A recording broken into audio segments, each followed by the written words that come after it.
Intéressons-nous à présent à la résolution d'équations différentielles à valeur vectorielle. Alors on a introduit les vecteurs pour pouvoir les utiliser en mécanique, on a vu comment les projeter, on a vu comment jouer avec le produit vectoriel, on a vu tout un tas de propriétés, et là on va voir leur utilisation effective en mécanique, c'est-à-dire de pouvoir écrire des équations d'évolution qui dépendent, qui permettent de prédire l'évolution de votre système à partir de vecteurs. Quel est l'intérêt des vecteurs dans ce cadre-là? Eh bien, tout simplement, quand vous avez un espace à 3 dimensions, écrire une équation différentielle vectorielle vous permet d'avoir 3 équations différentielles scalaires, c'est-à-dire qui ne fassent pas intervenir de vecteurs. Et donc on va essayer de voir comment est-ce qu'on peut résoudre ces problèmes-là. Alors on va s'intéresser dans un premier temps à un exemple simple, c'est-à-dire une équation différentielle très simple qui fait intervenir la dérivée de la vitesse, puisque la plupart du temps on aura une équation différentielle qui fait l'accélération, donc notre variable ça va être le vecteur vitesse, et la dérivée de ce vecteur vitesse ici est égale à un vecteur constant, vecteur accélération du coup dimensionnellement constant, tel que le A0 qu'on introduit ici, qui correspond à la norme de ce vecteur A0, soit constant. Et on prend le vecteur A0 qui est constamment orienté selon moins EY, pour essayer de pouvoir appliquer ça au cas gravitationnel lorsque on fait simplement, au cas du poids plus exactement, lorsqu'on regarde l'évolution d'un objet qui est lâché dans le champ de pesanteur. Alors on va commencer par essayer de se ramener à quelque chose que l'on connaît pour pouvoir facilement exprimer les différentes choses, les différentes équations différentielles qu'il va falloir résoudre. Alors, dans un premier temps, notre vecteur vitesse, on va pouvoir le décomposer selon les deux axes. Et donc, il s'écrit toujours ce vecteur vitesse qui, a priori, dépend du temps. Donc, c'est pour ça que je rajoute le petit 2t pour juste me souvenir que c'est un vecteur qui dépend du temps.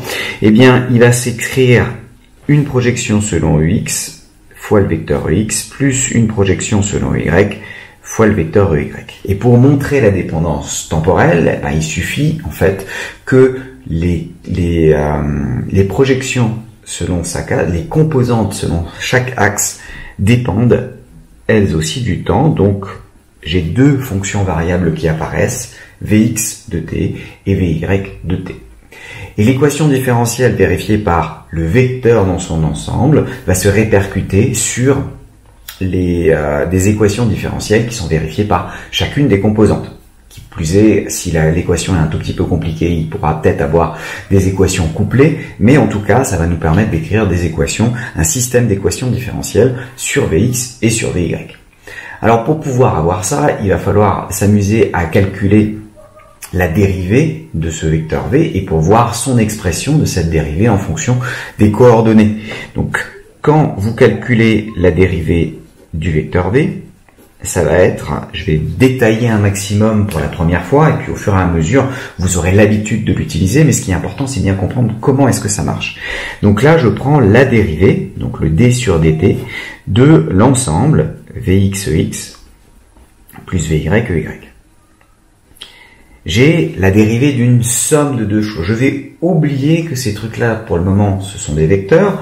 Je vais les prendre comme on manipule habituellement les dérivées. D'ailleurs, on a fait marcher ces systèmes-là de sorte que cela se comporte exactement comme vous avez l'habitude d'utiliser des dérivées sur des fonctions à valeur scalaire. Donc, quand on prend la dérivée d'une somme, je me retrouve avec la somme des dérivées. Donc, je vais avoir la dérivée de Vxex d'un côté, plus la dérivée de Vyey de l'autre côté. Maintenant, pour chacun, j'ai un produit. J'ai un produit, un scalaire, par un vecteur. Mais j'ai quand même un produit. Du point de vue de la dérivée, comme les deux peuvent a priori dépendre du temps, je vais réfléchir après sur les vraies dépendances temporelles, mais comme les deux dépendent a priori du temps, quand je fais la dérivée de UV, je vais avoir U'V plus UV'. C'est-à-dire que cette première dérivée se met en deux termes. La dérivée du U fois le V qui est EX, plus le U qui est mon Vx, fois la dérivée de EX au cours du temps. Pareil pour l'autre vecteur, qui va du coup s'écrire dVy sur dt, selon y, plus Vy fois duy sur dt. Notez bien que la dérivée, elle s'applique ici maintenant juste par exemple sur VY et non plus sur le EY qui est sorti et qui est un coefficient multiplicatif de cette dérivée. J'aurais pu le mettre à gauche, mais par habitude, j'ai tendance à mettre d'abord les scalaires et ensuite les vecteurs pour bien visualiser comment est-ce que ça se comporte. C'est d'ailleurs une très bonne habitude à avoir en maths, puisque les mathématiciens, eux, ils font sauter la flèche, et donc il faut se souvenir de qu'est-ce qui est scalaire, qu'est-ce qui est vecteur, parce qu'ils vont considérer comme vecteur un petit peu tout et n'importe quoi. C'est la théorie des espaces vectoriels que vous verrez plus tard en mathématiques. Très intéressant.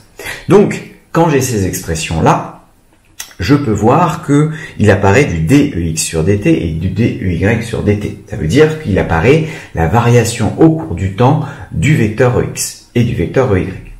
Or, dans mon repère cartésien, j'ai mon vecteur EX, mon vecteur EY, ce qui veut dire que au cours du temps, EX, il est toujours dans la même direction, et étant donné qu'il est unitaire, il a toujours la même norme. Votre vecteur étant défini par sa norme, son sens et sa direction, comme le sens, la direction ne change pas et que la norme non plus, le vecteur en lui-même ne change pas. Donc si je prends deux fois le vecteur EX à deux intervalles de temps légèrement différents et que je fais la soustraction, ça me donne le vecteur nul. Ça veut dire que le vecteur n'a pas changé.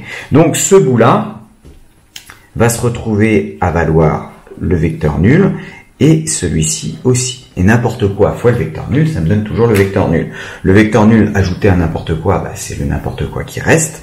Ce qui veut dire que mon expression de la vitesse se simplifie légèrement en la dérivée de la composante suivant x que multiplie le vecteur ex, plus la dérivée de la composante second y, qui du coup se place selon le vecteur ey.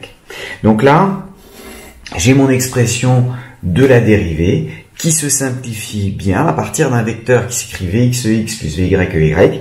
La dérivée de ce vecteur en coordonnées cartésiennes, ça c'est important parce que j'appuie là sur une caractéristique des coordonnées cartésiennes qui sont que les vecteurs de base sont immobiles, ils ne changent pas au cours du temps.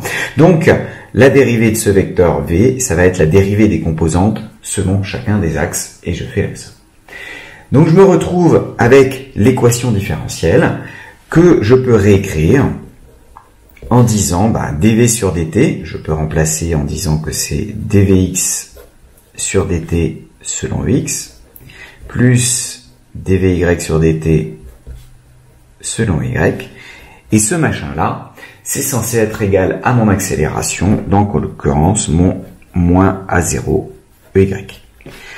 J'ai donc une égalité entre deux vecteurs, et pour que les deux vecteurs soient égaux, il faut et il suffit que les composantes dans une même base soient égales. Une autre manière de voir ça, c'est j'ai une égalité entre deux vecteurs, et donc, comme ces deux vecteurs sont les mêmes, le produit scalaire de chacun de ces deux vecteurs avec un autre vaut la même chose. C'est-à-dire qu'il y a identité des produits scalaires, puisque l'autre vecteur avec lequel je fais le produit scalaire, il voit le même vecteur, puisqu'il y a égalité. Donc, je fais ce qu'on appelle une projection, et donc je fais par exemple le produit scalaire selon EX, donc là j'avais A égale B, donc A scalaire EX est égal à B scalaire EX, c'est relativement naturel, et donc je l'écris là de manière explicite encore pour vraiment bien qu'on voit comment est-ce que ça se passe, et vous verrez qu'au fur et à mesure de l'avancée en mécanique, j'irai de plus en plus rapidement sur cette partie-là, parce que c'est juste pénible à écrire, mais ça nous donne toujours les mêmes résultats. Donc, j'écris cette égalité. Alors, je peux tout de suite tordre le cou à ce qui se passe de ce côté-là. Le produit scalaire de EY avec EX, ça me donne 0. Alors, c'est pas un vecteur nul, c'est pour ça que je l'ai pas mis dans la même couleur, mais c'est vraiment le scalaire nul, étant donné que le produit scalaire vous donne un scalaire. Donc, je me retrouve avec 0 fois A0, donc 0. À gauche, je vais distribuer mon produit scalaire. Il faut se souvenir qu'un produit scalaire, ça reste un produit, donc c'est distributif vis-à-vis de l'addition. Donc je me retrouve avec du dvx sur dt ex, le tout scalaire ex, plus dvy sur dt ey, le tout scalaire ex.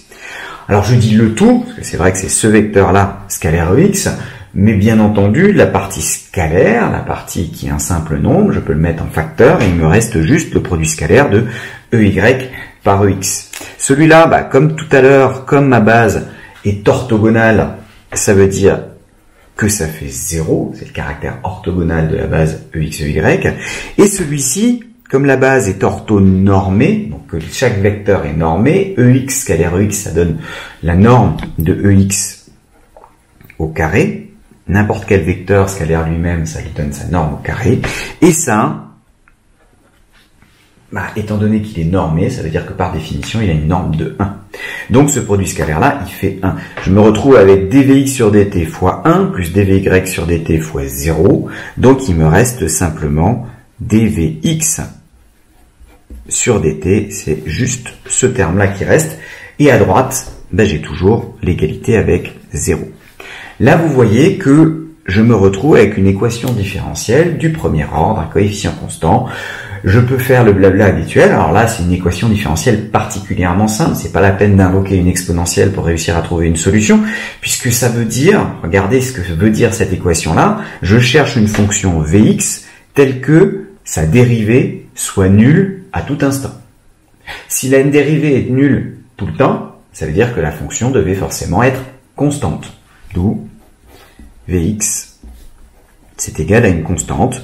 Et cette constante, je peux l'appeler grand A par exemple.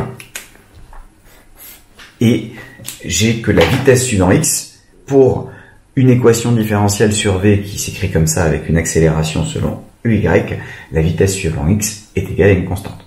Si vous vous souvenez bien, c'est déjà ce que vous avez obtenu l'an dernier quand vous avez fait la chute dans un champ de pesanteur. Quand on balance quelque chose, la vitesse selon l'axe horizontal restait constante. On parlera d'équations horaires, on remontrera, c'est rien d'autre qu'une résolution d'équations différentielles que vous avez appris par cœur à l'époque, mais que maintenant vous allez pouvoir comprendre et redémontrer très facilement. Et d'ailleurs, il va falloir mieux vous appuyer sur la manière de le redémontrer plutôt que sur l'apprentissage par cœur, parce que vous risquez sinon de faire des non-sens sur certaines parties quand il y aura une petite subtilité qui va arriver. Donc ça me donnait le produit scalaire selon EX. Et c'est ce qu'on appelle aussi la projection selon EX. Pareil, pour avoir selon EY, donc produit scalaire sur EY, je fais de nouveau mon produit scalaire de ma dérivée, donc dvx sur dt EX plus dvy sur dt EY. Le tout scalaire EY, ça doit être égal à A0 scalaire EY. J'avais égalité de ces deux vecteurs-là, donc j'ai égalité des produits scalaires avec n'importe quel autre vecteur. Ici, en l'occurrence, j'ai choisi EY.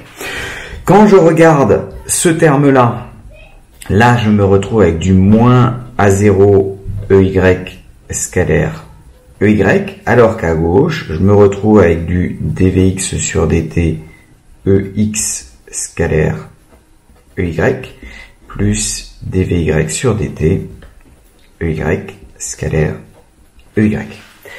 Là-dedans, ce terme-là, comme j'ai une base orthogonale, ça vaut 0. Le produit scalaire de deux vecteurs de base qui ne sont pas égaux est nul.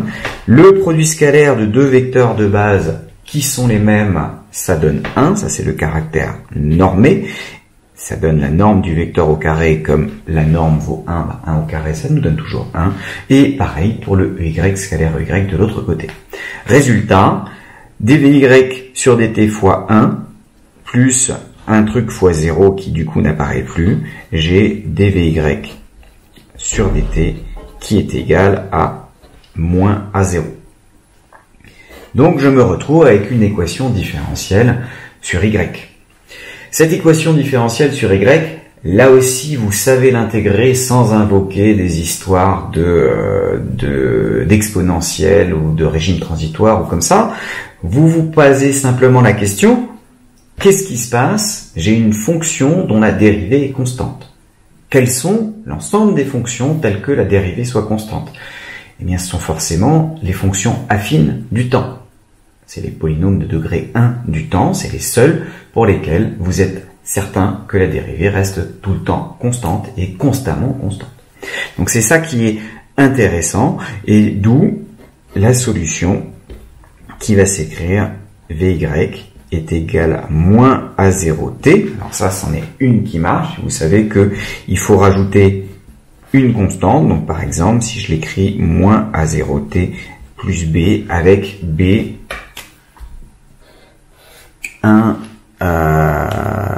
b qui va être un réel quelconque que je vais pouvoir choisir. Là, tout de suite, dans votre tête, doit s'allumer la petite diode qui dit attention, b constante d'intégration, donc déterminée à partir des conditions initiales que je pourrais bien demander d'appliquer dans le problème. J'ai pas défini de conditions initiales ici, donc je m'arrêterai avant, mais ça me donne quand même cette idée que le A, le B, les constantes qui apparaissent doivent être déterminées par les conditions initiales. Alors, en résumé, on a trouvé, en faisant la projection sur chaque axe, on a trouvé que la composante suivant x devait s'écrire une constante et la composante suivant y doit s'écrire moins a0t plus une autre constante, donc avec a et b qui sont deux réels quelconques pour le moment à déterminer en fonction des conditions initiales. Si je remets ces deux trucs-là ensemble, je peux en déduire l'expression de V, puisque V c'est Vx plus Vy pardon. Donc la flèche elle est sur le Y. Je remplace Vx par son expression, ça me donne du Aex plus moins A0t plus B Vy. Alors je vais le réécrire en rassemblant un tout petit peu. Je rassemble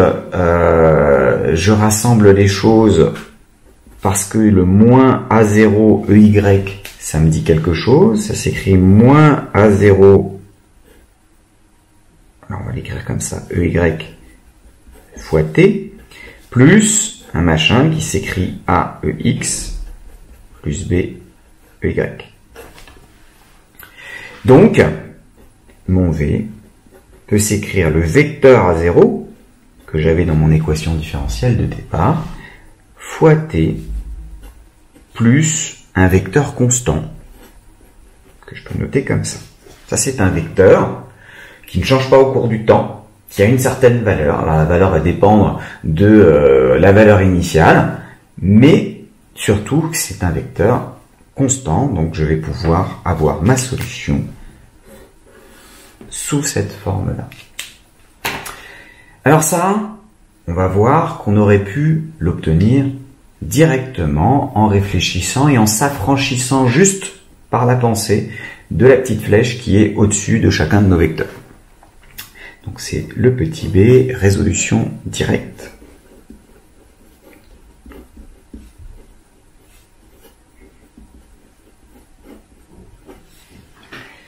Donc, pour le petit b, en bleu, pour la résolution directe, on part de dv sur dt est égal à A0. Ça, c'est mon équation de départ. Avec A0 qui est constant. Alors, oublions les histoires de flèches. Je cherche une fonction du temps, à valeur vectorielle, mais quand même une fonction du temps, dont la dérivée est constante au cours du temps. Et là, la résolution, c'est pareil. Vous vous dites que c'est forcément une fonction à valeur vectorielle, mais affine du temps.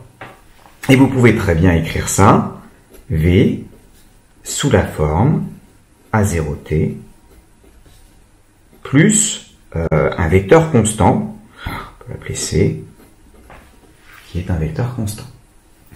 Où C est un vecteur constant. Vérifions. Si je prends la dérivée de ça, je fais simplement à l'envers. C'est la dérivée de ce que j'affirme être la solution. Donc, c'est la dérivée par rapport au temps de A0t plus la dérivée de valeur par rapport au temps de ce vecteur constant C. Si le vecteur est constant, ça veut dire que si je prends deux intervalles à deux instants légèrement différents, la valeur de C, c'est la même. Pour calculer la dérivée, je fais la différence, je divise par l'intervalle de temps, et je prends la limite quand l'intervalle de temps tend vers 0. Donc la différence me donnera toujours 0. Donc là, j'ai un vecteur nul. Lui, c'est 0. De la même manière, là j'ai la dérivée d'un produit, ça va être la dérivée du premier fois t plus le premier fois la dérivée de t par rapport à t. Eh bien, qu'est-ce qui va se passer? C'est que la dérivée de A0, étant donné que c'est un vecteur constant, c'est 0. Et donc il arrive comme ce qu'il arrive tout le temps quand vous faites la dérivée de quelque chose fois une fonction. Le quelque chose constant, vous pouvez le sortir parce que c'est une constante. Ce qui veut dire que je me retrouve avec A0 fois la dérivée de t.